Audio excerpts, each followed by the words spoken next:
OK， 今天的玩法是这样的，我承认我联系他了，我认为我是凶手，你肯定也认为你是凶手，你也认为你是凶手，你一定也认为你是凶手，我也认为，你也认为，所以我们5个人当中只有1个人是真正杀死他的那个人。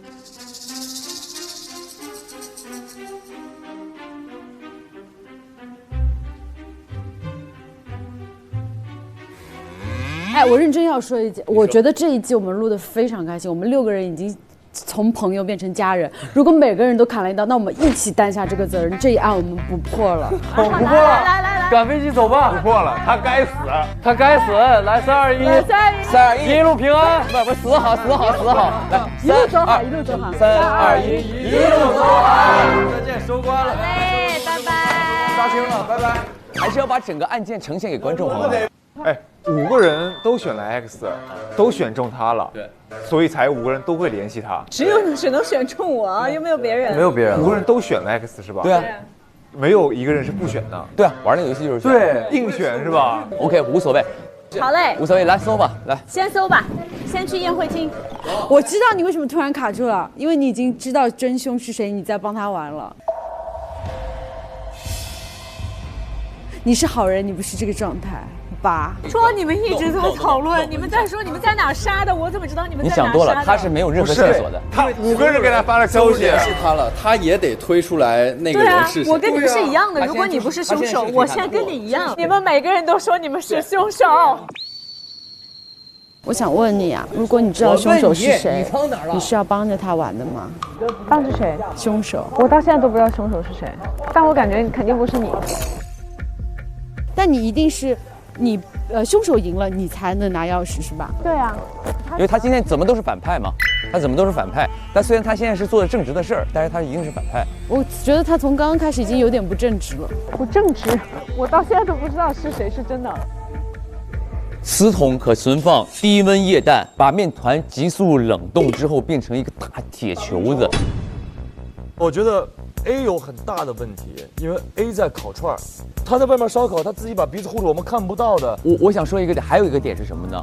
这个凶手一定得能搞到这2份药。对，这个是最重要的。首先，他应该要知道有这2份产品在2025年3月1日生产出来的，他要知道这个线索，搞到这2份药才能进行。不是，这2份药是人为善的。谁说的？你在哪儿找到那个信息啊？人为善的手机啊？没错啊，但前提你想一想，这是后发来的信息，前提是他要杀人为善的时候，这个东西他已经知道有这个东西存在了。手机给我。哎，看见没？他写了。二当家给我的药少了2瓶啊，这2药之前都是你亲自保管的，昨晚从你的房间拿出来的时候少掉了。哦，是他就是昨晚发现的。有人从人为善的房间里面，他的卧室里面拿掉了这2份药。是的，他在现场看到了，然后就想到了这个计划。哦，是吗？是啊。我知道关键性证据是什么了，一定是我们谁的衣服上有面粉的。衣服都换了。哎，等一下，还可以排一个。这个同时发生，有人说不是白色棉花糖吗？所以它是分不清材质，那分不清材质的人就可以排掉，对不对？没错。谁分不清材质？我分不清材质。他也是分不清材质，我也分不清材质，他也分不清材质，他也分不清材质。剥了壳的鸡蛋是什么？大小，谁分不清大小？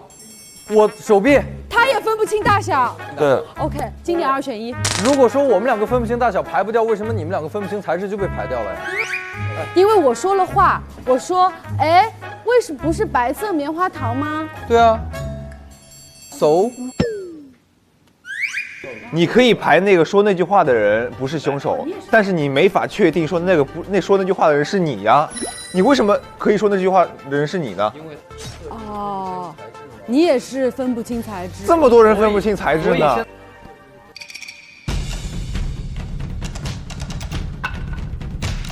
特效伤膏药。哦，他弄那个面团，他手冻伤了。他知道自己手冻伤了。对，他要用这个药。磁筒可存放低温液氮，把面团急速冷冻之后变成一个大铁球子。是谁？快点吧，直接说出来。谁给你发的信息最可疑？你们5个人都发了。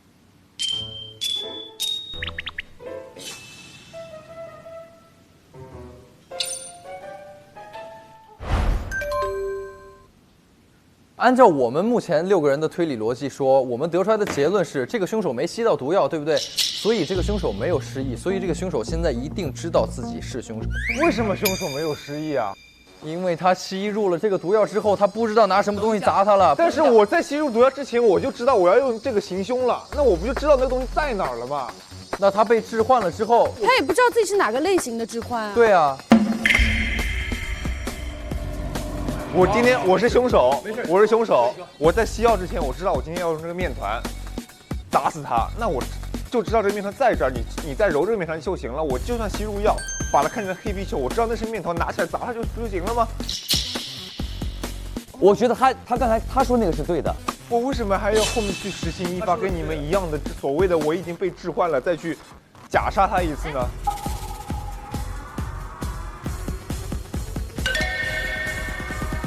就是关于关灯这件事情，既然大家都已经完全所有人都回去全晕过去了的话，为什么您还可以回来关灯？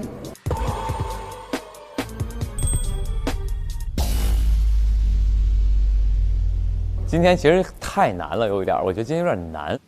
哎，全屏状态的话，你觉得贺可疑吗？全屏状态，我觉得他不可以。你觉得他很轻松是吗？他不是轻松，他今天说不上来。其实我自从他那个状态抿错以后，我就不太抿状态了。投的是宁，投的是宁。我今天的真凶人选是宁接待，这次的真凶宁，把票投给了贺。我觉得真凶是贺虫虫。本次游戏失败，真凶就是贺虫虫。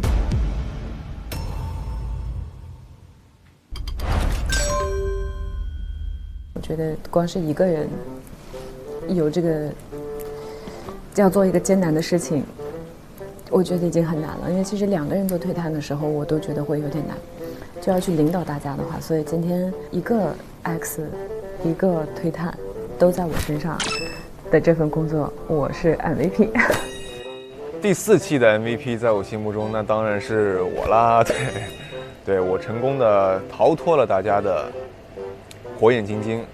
但是虽然 MVP 在我心目中是我，但是还是不倡导向贺虫虫学习，因为贺虫虫虽然是为了保护他心中比较重要的人，但是他完全可以用合理合法的途径去保护他，而不是用这么极端的方式。对 ，OK， 大家一定要遵守法律，耶。林鹤跟八姐吧，他们2个也是很天衣无缝的一去配合，八姐玩的也非常好 ，X 当的很成功，希望有一天我也可以学会他们这样 X 的玩法。我觉得也是您吧，因为他今天跟我讲那番话真的很真诚，那最后跟我讲说，如果凶手是我的话，他回家会大哭一场。结果不是我，一定要给到金靖嘛，因为其实今天是相对来说是比较难的一个案件，然后包括整个的一些东西是比较复杂的，但是最后其实连凶手今天玩的都很懵，然后呢，但是到最后的时候投中的人呢只有金靖嘛，所以我觉得在这么混乱的情况下，依然能投中这个凶手，无论他是这个出于什么的一个角度，但是他的确是今天在我们平民当中的 MVP。只有他投对了，确实厉害。我没有投对的原因是我能力太差，盲目自信。